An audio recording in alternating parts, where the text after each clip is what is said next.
and welcome to Sheila Lives Out Loud. My name is Sheila Moniga. Thank you so much for joining me. On this episode, it is a highly unusual one, but remember, we've been walking the COVID journey together right from the get-go in March of 2020. As and when the situation changes, it is most important to me to share any kind of information that I can access to help you make smart decisions that are going to keep you safe. And a doctor we have worked with right through from the start is Dr. Simon Kigondu, the Secretary General of the Kenyan Medics Association. You tried to resign and finish your term, but by overwhelming demand, 15 hours. Daktari, you are still there. And I'm very pleased and happy for you. I know it's not an easy undertaking, but you do a good job of it. So pambana, pambana, pambana, pambana. But how are you doing, Daktari? So I'm doing well. Yes. I'm pleased that the situation around the world globally is stabilizing in terms of these COVID infections. And we are glad. We sort of expected it in view of the natural history of viruses, but this particular one was a tough one. But it's good to see, at least in this part of Africa, that things are sort of getting back to normal, but we are still monitoring the space. Right. Very excellent. I mean, for most of us, especially in Nairobi, we breathed a sigh of relief when we heard about the mask mandate last week. But as we were smiling, there were many of us who were also thinking, but just because, you don't necessarily have to wear the mask, maybe when you're outdoors, that doesn't mean you drop your guard. So there's certain things which have happened since last week, and I thought it would be prudent that we touch base together so that we make the right decisions. And one of them is that mask mandate that was shared by the Ministry of Health last week. But then this week, two other things have happened. One, in China, we've seen in Wuhan, again, go figure, that there's been an outbreak once again of the coronavirus. And in America, their health officials are prescribing the fourth booster. So let's begin with our mask mandate, work our way through Wuhan, get to the boosters, and then wind up, Doc. As you had recently, the Cabinet Secretary of Health mandated that wearing of face masks in open public places has been lifted. And he also went on ahead and said that full in-person worship for vaccinated persons would be restored.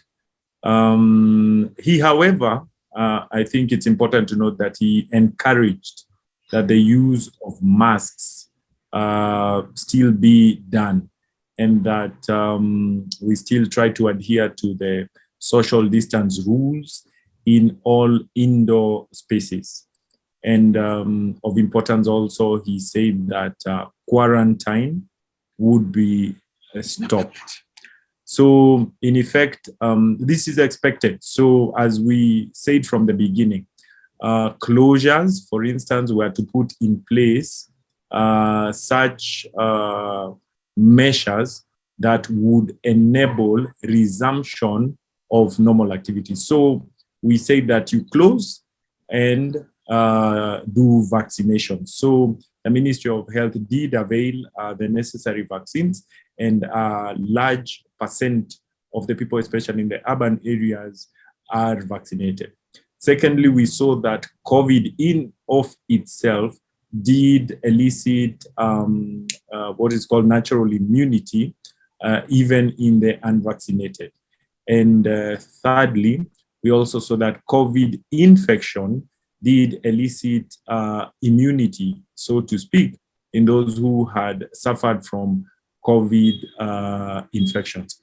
As a result of this, as a result of all the measures put down, including wearing of face masks, hygiene, what we are calling hygiene, and early treatment of those with COVID vaccines, the COVID infectivity rate has been shown to decline.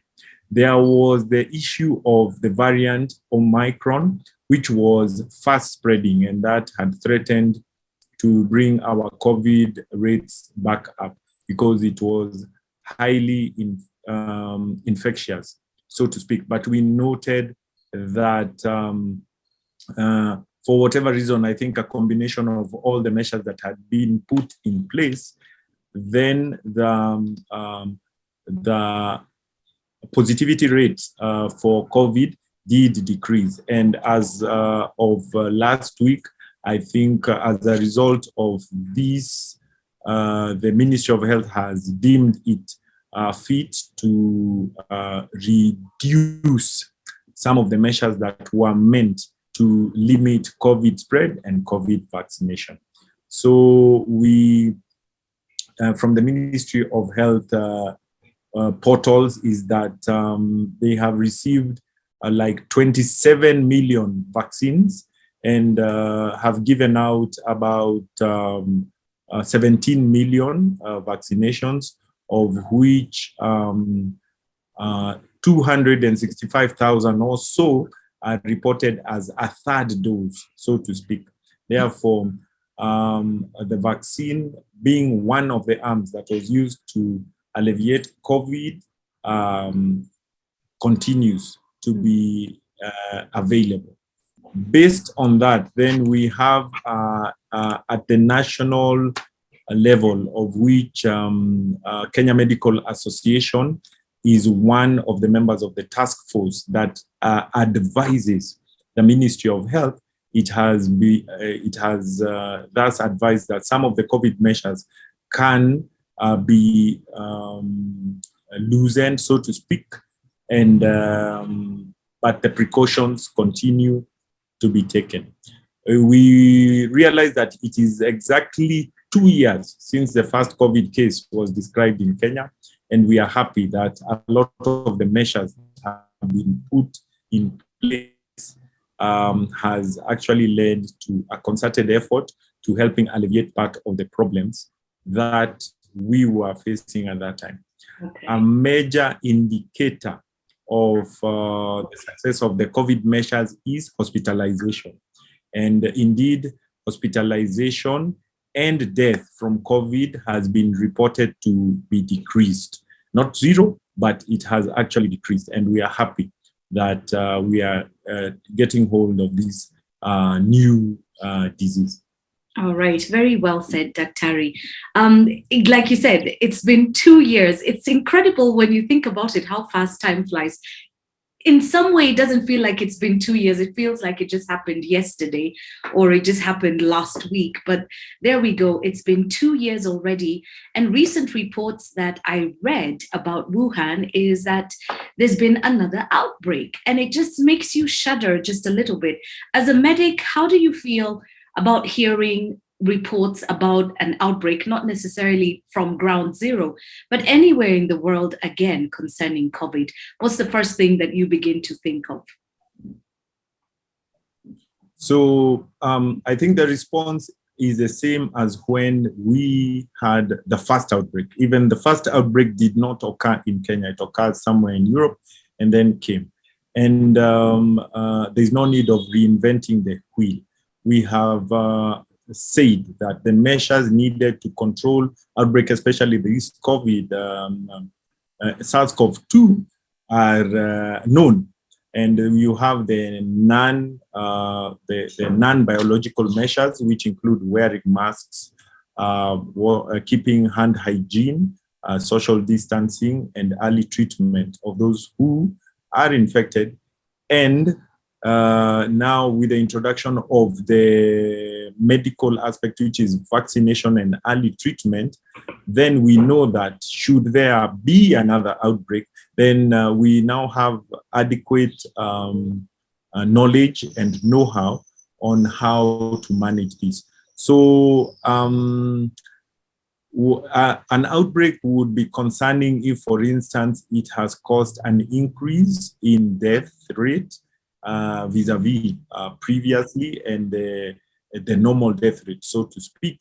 That would be of concern.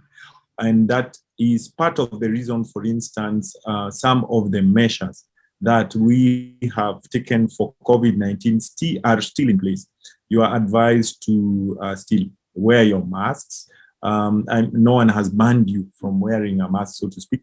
Hygiene measures continue, and I think that is already a long-term thing. Once you put it as a habit, then it becomes something that in and of itself reduces transmission of viruses. And then we have vaccines that are available. Kenya has gone a step further, and the Ministry of Health has gone ahead and actually are in the process of establishing a vaccine refilling plant in Kenya, which we hope that in the long run will become a vaccine manufacturing sort of factory, so to speak, so that it not only manufactures vaccines for COVID, but for all other preventable diseases. That is, of course, not only beneficial to health, but in terms of when you're looking at the greater economy, job production, increase in scientific knowledge and research, and this can actually be said as one of the benefits of COVID, that pandemic. Now, in terms of abroad, China has what do they call it? A stringent zero COVID strategy. Yeah. So, for instance, if they actually do the real pandemic prevention. So, for instance, if they get like there is 1 or 2 or 3, then that is actually declared almost a pandemic, and they actually do lockdowns of whole cities. They put all those measures of movement restrictions. Yeah. So China's policy per se is also one of the reasons that they actually declare infection rates that may actually be considered elsewhere not necessary of lockdowns, that they do those stringent measures. So it is the policy of China to have stringent, it's called a zero COVID strategy, right. Which can be difficult. And I think it was challenging, especially in the Winter Olympics, with the emergence of Omicron, which happens to spread faster, and you get visitors from abroad.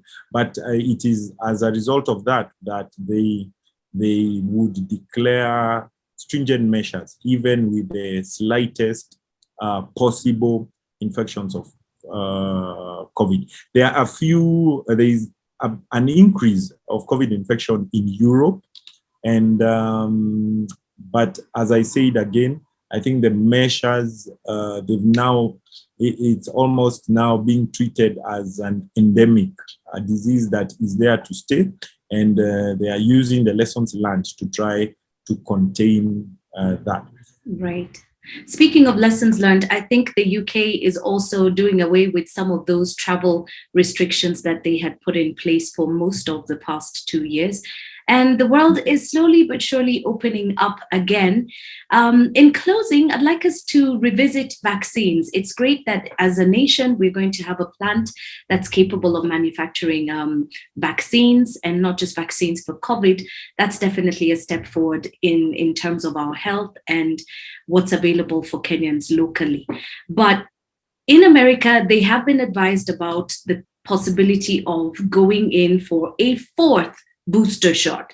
I know people who've had 1 shot and they've said, enough, I'm not even going to get a 2nd one. I know people who've refused to take the vaccine completely, and now we're being told to get ready for a 4th.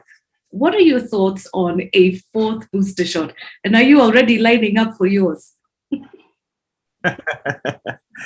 So as when vaccines were introduced, and you remember that these vaccines that we are using for COVID, SARS-CoV-2, are released on emergency authorization, meaning that they were hastened and probably did not go through the full normal cycle of research, and they were being used because it is a pandemic.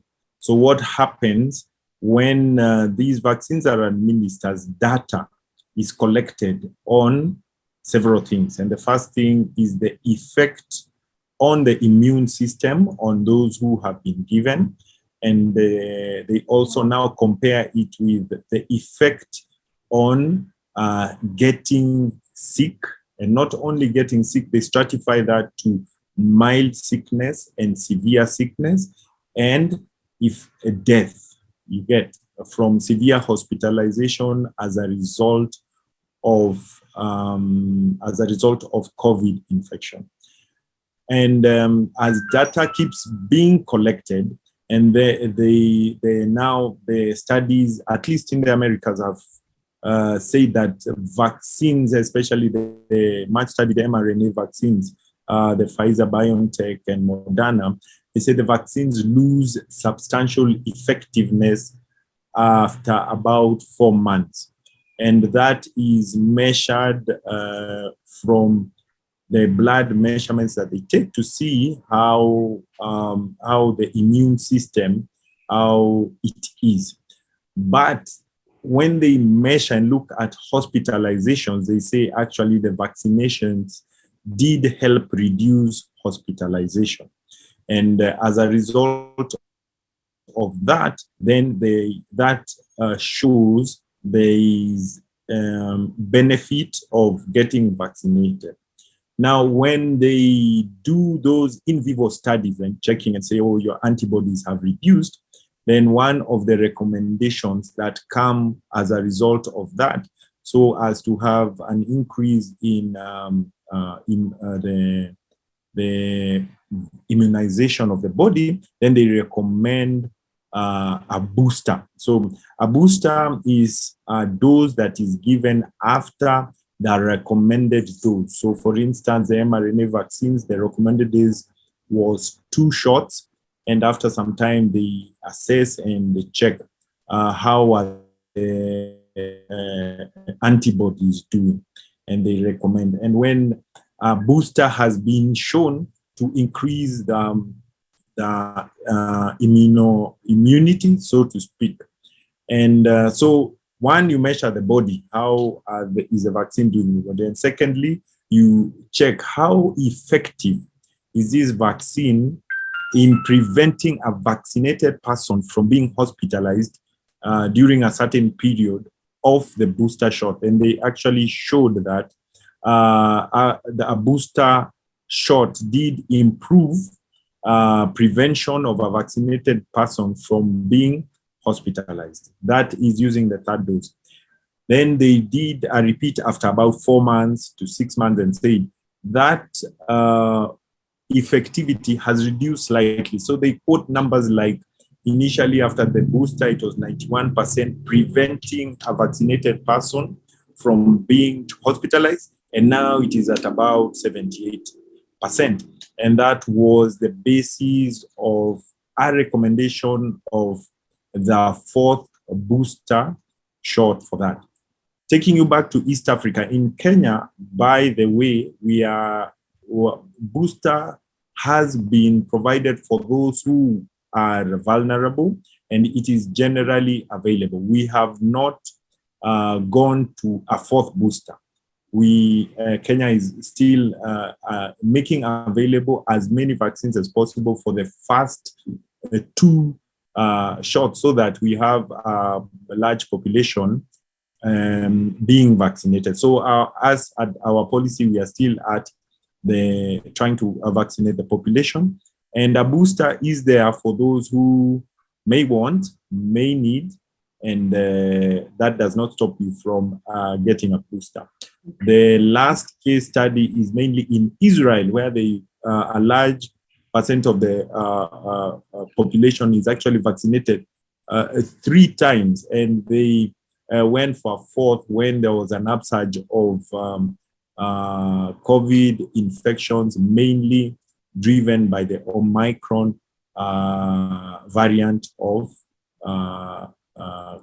COVID. And those are the studies we are looking at to see what this 4th booster means to COVID.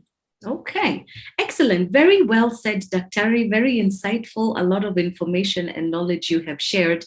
So, going forward as Kenyans, just keep observing the rules that have kept you going for the past 2 years. Yes, you may want to walk around without your mask, but think about your health, think about your safety. We're not all out of the woods yet, and there's still a lot of people who are very vulnerable and may not have even had their first shot yet. So just be mindful of others. And I think there's one thing too that needs to be echoed, that if you see people wearing masks, don't make fun of them, don't disparage them. Kila mtu apambane na hali yako. Kama unataka kuvaa mask yako, it's not a crime. Continue wearing your mask. If you don't want to wear your mask, it's also not a crime.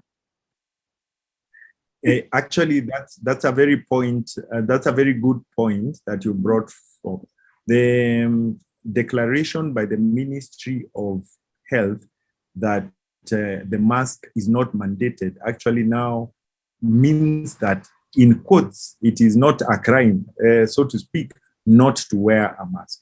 Mm-hmm. But the running joke is that after the mask mandate was removed, those who were still wearing masks are the ones who knew that there was Omicron. So if you come to the health facilities, you'll still find people with actually N95 masks, mm-hmm. Because I think they're the ones who saw firsthand the devastation that COVID-19 was.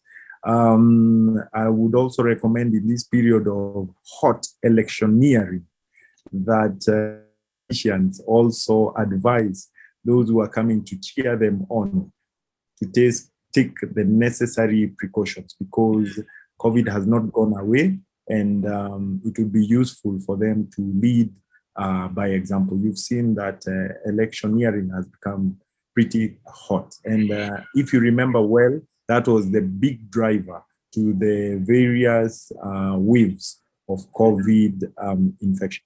Yeah. Yep, that's very true. And not just in Kenya, but across the world. I remember India, as they were getting ready for their elections, and the wave that, tagged along with that, the COVID wave too.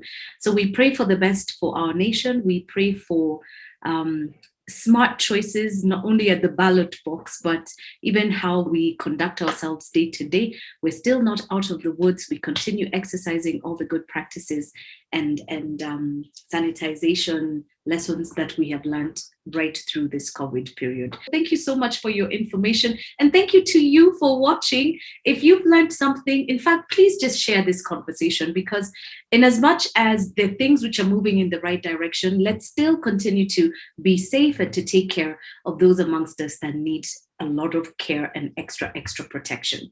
So share this video. Remember to click and subscribe. Season 10 is still loading. I know it's taken a minute, but trust me, the moment we kick off season 10, tutakimbia kama farasi za ngoma all the way until December. Thank you for watching this episode, and until the next time I see you, live out loud in all that you do. Dr. Simon, asante. Thank you very much. Thank you, thank you, and stay safe. All right.